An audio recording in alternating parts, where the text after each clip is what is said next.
This call is now being recorded. Woohoo! I'm in 208 in Olive Grove, and I'm going to swap my camera around. And so you can see 208 Olive Grove, and I've got the teaching PC on the same Google Meeting. Okay? And that's then also up on the screen. Oh, good at that. Now, I do this for several reasons, and I'll show you why. But the reason that I've sort of done it this way is I want to show you how simple setting up the OWL camera is. Okay, so I'm going to have to try and figure it out. So I've got my laptop there, my Surface, and then the OWL camera there. And then I'm going to try and do this one-handed, which is possibly. So I'm going to plug the power cable in, and it'll go twit-twoo because it's an OWL. That's in. And then I'm going to plug in, I don't know what connector that is. What connector is that, Pete? It's just, is it the USB 3? I don't. It's not a USB. Is it a USB-C? That's the one. USB-C. Oh, there we go. Twit-twoo. Right. So stick that in there. And that's a little bit fiddly, which is a bit annoying because you're trying to get them in there underneath the camera. So that's a little bit frustrating. But you can put up with that though, can't you? You can put up with that. And there you go. So now, if I make sure that my stereo's off on that and I go to Meet,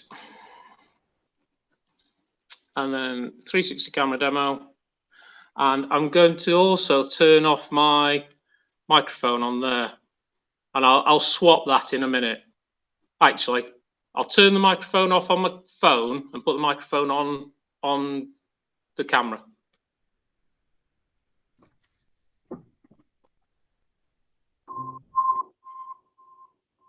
So there you go. Oh, hang on.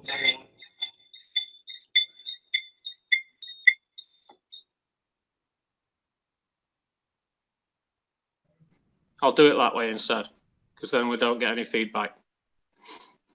Right, and that's it. That's really cool. So hopefully at the top of my view, you can see the whole classroom. Yeah. Now, if I go and stand over here, the camera should move around and follow my voice. Now, it's probably struggling because I've got, oh, yeah. Yeah. Now, right, I'll tell you what. So if I put you over here, let's see if this works. So if I put you over here, and I go back over here, you like this, don't you? Right. Can't keep up. So, Pete, if you start talking about anything. Oh, here we go. It's trying to pick me up. Come on. Yeah. I'm here. Hello. It's struggling a bit because we're so far away. But if you look at it, the grey one with the Nicholas Hart and the microphone, that's actually where my phone is. And I'm there.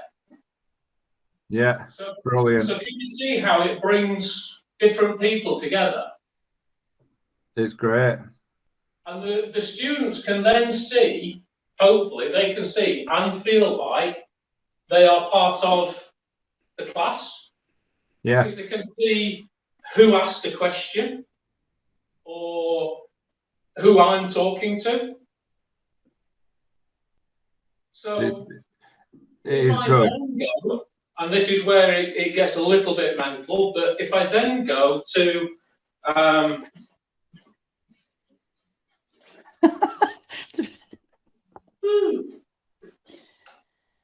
keep up, Francis. Oh. So if I go back onto the Meet and I go present now, and I present my screen, and I'm doing this on the teaching PC. Yeah, and it's moved to your position. So now I'm sharing my teaching PC screen. So if I go to a Jamboard and go away, and I go to a new Jamboard, then I can share that with the people on the meeting. I can do whatever.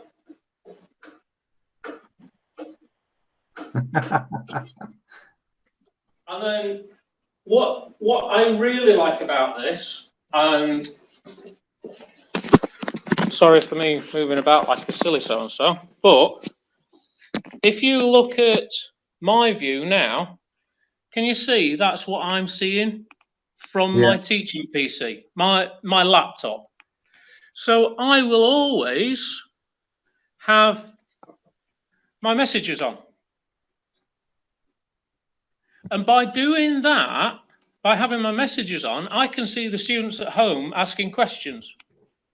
Hello, Francis. And for me, it means that I've got quite a lot of interaction with the students at home, as well as the students in class. So the difference is that they can see you and the board rather, because I mean, you can still have that interaction without this camera, but we wouldn't be able to see you writing on the board or moving around the classroom and things like that normally, would we? Well, not normally. And I have been doing, prior to getting this camera, I've been doing it with a webcam. So I've always had a webcam pointing at me on a tripod. Right. To enable the students to see me sort of writing on the board. See, I don't care whether the student, like, I mean, for the price, I don't know how much do they cost, these cameras? Yeah, okay. They're quite a bit. Yeah. Yeah.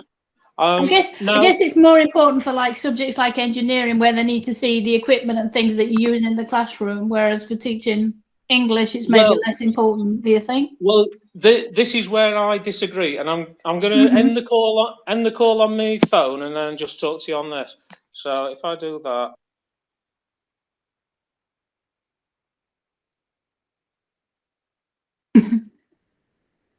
You need to put audio on something.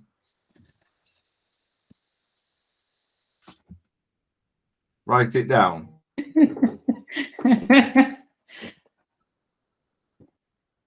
He's having fun anyway. Oh. Hello? Can you hear us? We can't hear you.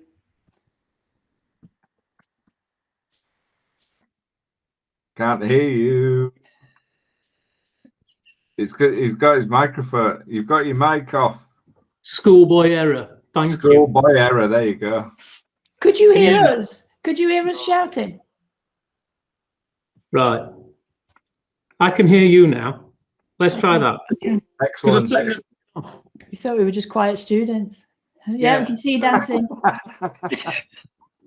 So if I'm here and I'm a student and I've got a whiteboard and I go, this, Miss Francis, and I hold up my whiteboard as an answer, then the students at home can also see me having a go.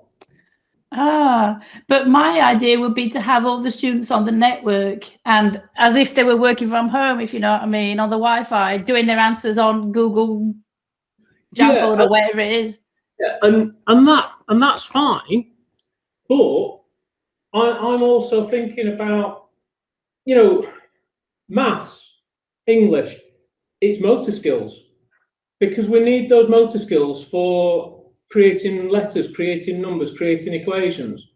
And I still think that and we use it in engineering drawing, and I still think there's a lot to be said for just a plain whiteboard with some pens. Yeah, no, I totally agree, but we're never going to get the funding in our departments to get these cameras right, so we've got to make the best of what we've got. Well, I don't know. Okay.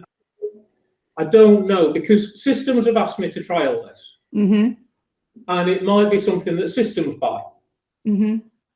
But it's all it's all possible, and I think that for me, and I'm not always like this, but for me, if I can shoot for the stars, and I can get You shoot it to the stars. I look like I'm slightly constipated now, but anyway. Still recording. Excellent. Yeah. But if I sort of, I'm going to show systems this video because I want them to understand how simple it is to set up. And can you imagine a performing arts group doing a session, and you've got them all stood around, and you could record it? Now that's where the other 360 camera might come in better. So you mean you'd have students at home doing the same performance as those in the class, and they'd be able to see that sort of thing? Yeah, but if you think I'm stood here and I'm doing a performance, and then Pete's stood here doing his performance. Yeah. Yeah. And I'm sitting here trying to get my head around where the hell you are in the room. Yeah. But the other possibility, and this is the other type of 360 camera, is that. Is that the theatre one?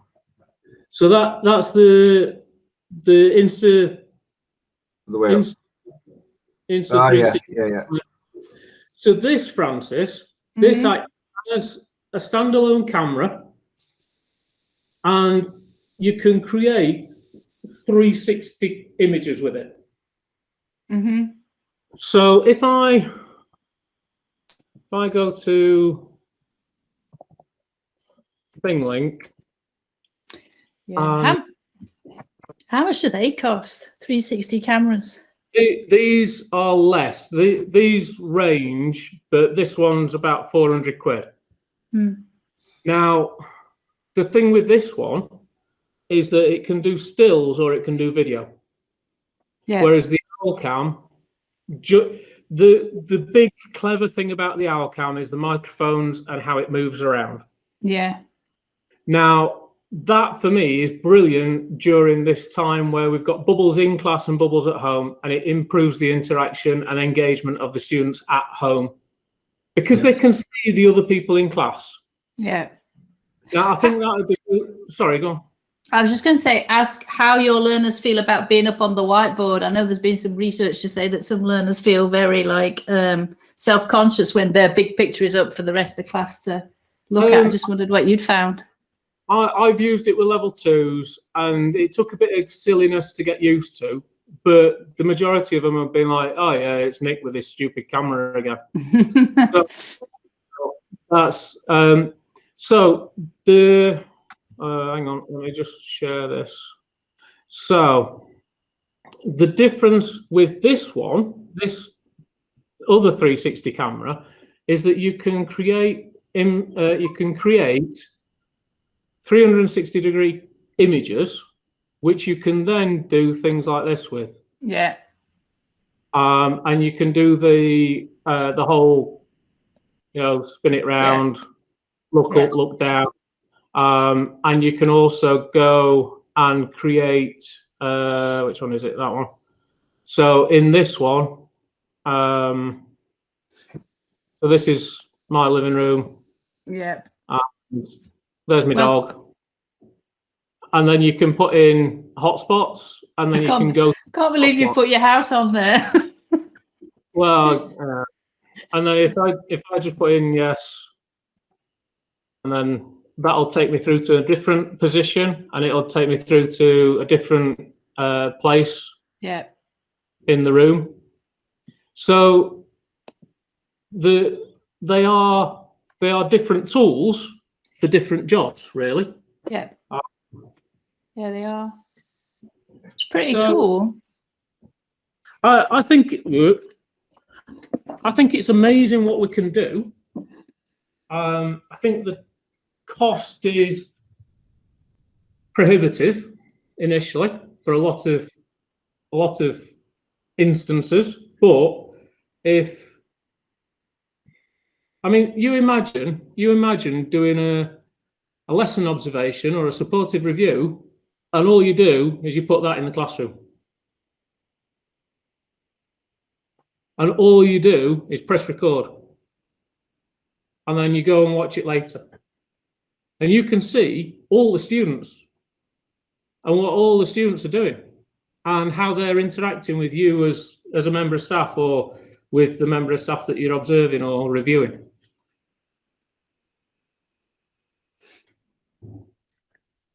It's great. So no, it can do some amazing stuff. Yeah, it's just about the cost, isn't it, really? You have to weigh up what things it's really going to give you that extra impact, that extra.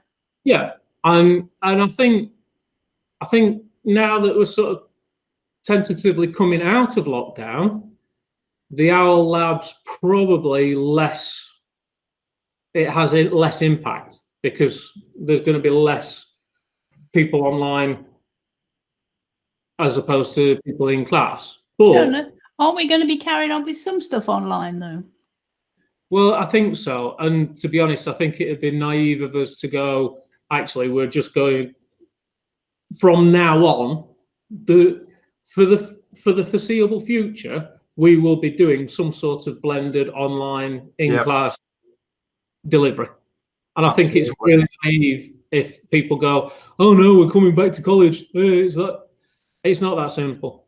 And I think there's going to be spikes in the future. And I think there's going to be probably different spikes of different COVID variants in the future. And if we're ready for it, we have the flexibility now that we can do different stuff and we can deliver in different ways.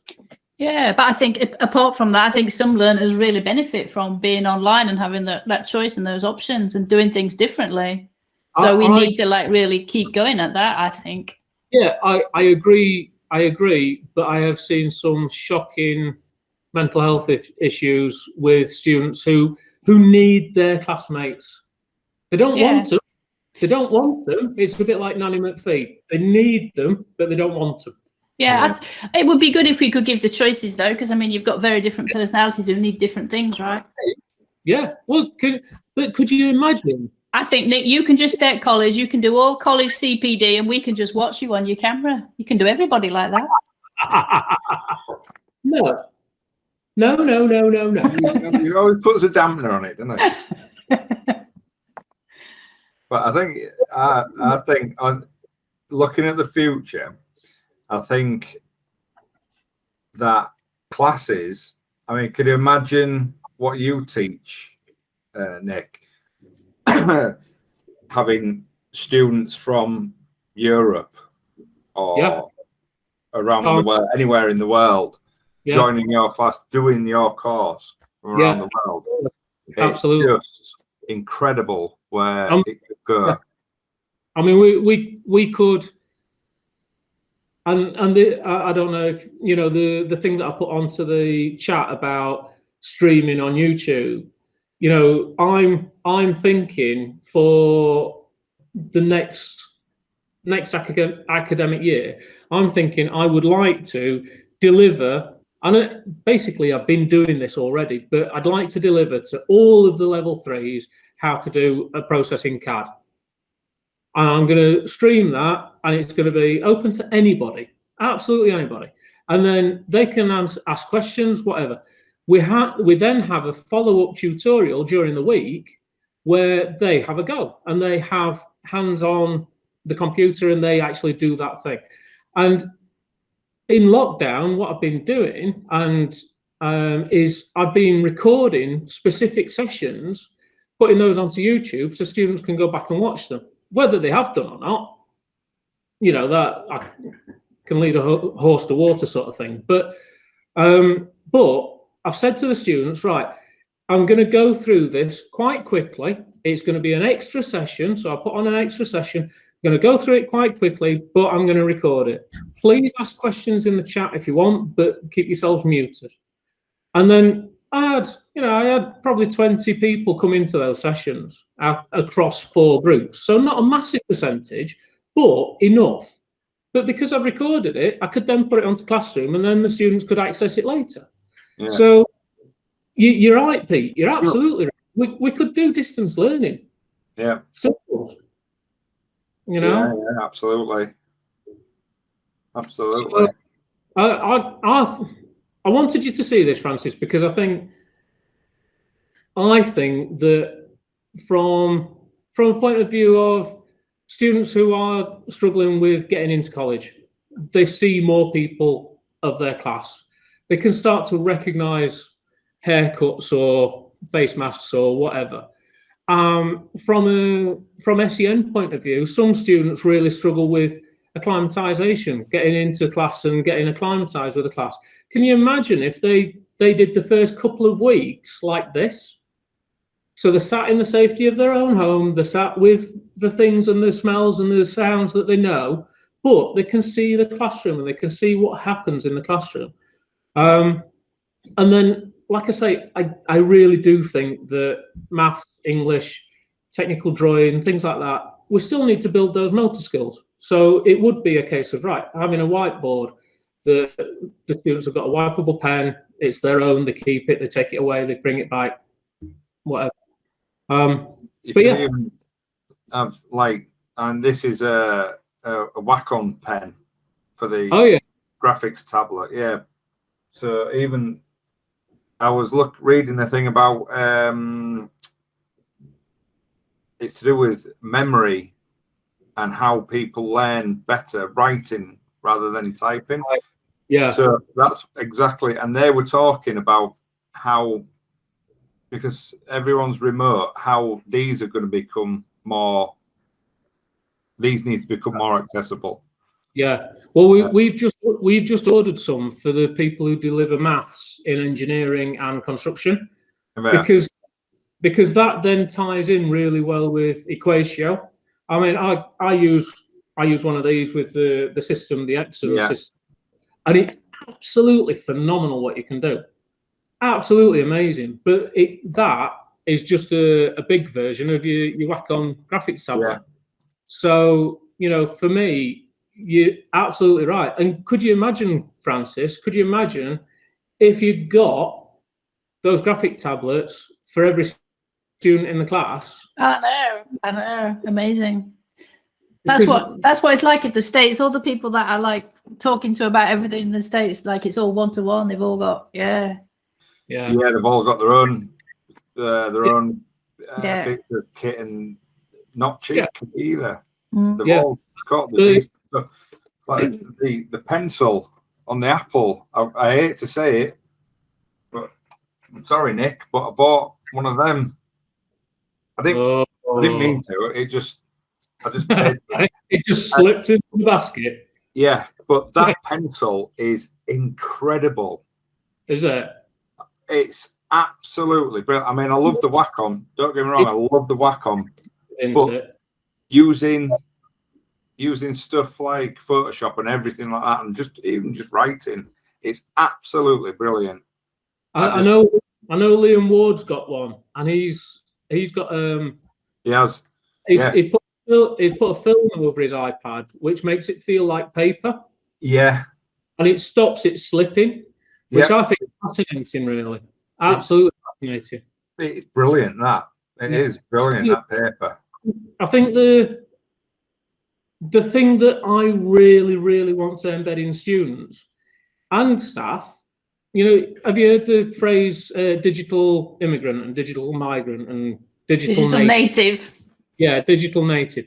I don't want digital natives. I want digital migrants, because they can go digital or they can go paper and pencil.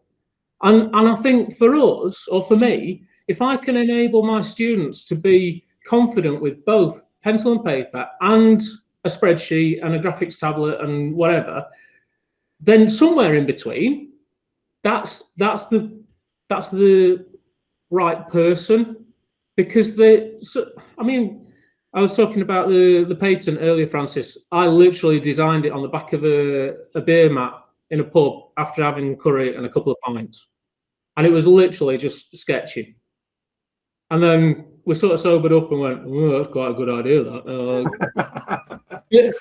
But if we can get learners to the place where they can transition between digital or non-digital seamlessly, then I think we're preparing them for a very exciting world. Yes. It's about having those choices, definitely. Yeah, it is. Yeah. Yeah. So anyway, and without those choices, they're going to struggle in life. yes, very much so. That's the problem. Yeah, they are. But it's kind of up to us to try and push that it's right tool, right job. And you know, as you know, I kind of love Google a little bit too much. But every now and again, a piece of paper and a pencil is exactly the right tool for the job that needs to be done. Yeah. Well, we've all spent too much time online recently, haven't we? And it's a killer. Like, it's just been killing me. Eyes swollen. It's just exhausting, right? Well, I noticed in October that when I'm driving, things weren't quite as sharp. So I went to the opticians and they said, "Oh yeah, what's up?" So I said, "And all right, well, can you read this letter?" And it was like that big, and I'm like, "Yeah, I can read that letter." Well, you don't legally need glasses for driving. How blind do you have to be? Anyway, well, I'd like it sharper, so I got some glasses, and it was sharper. It was nice, and then I thought, it's just not as sharp as it was, and I've had a new prescription already since October for my driving glasses. I put them on, and it was like, woo! Because I'd been thinking we need a new telly because the telly's going a bit fuzzy. These big chuffing eyes. I can't read the program guide anymore. It's like, come on. So anyway, there you go. I'll stop recording now. Now I've had a rant. Yeah.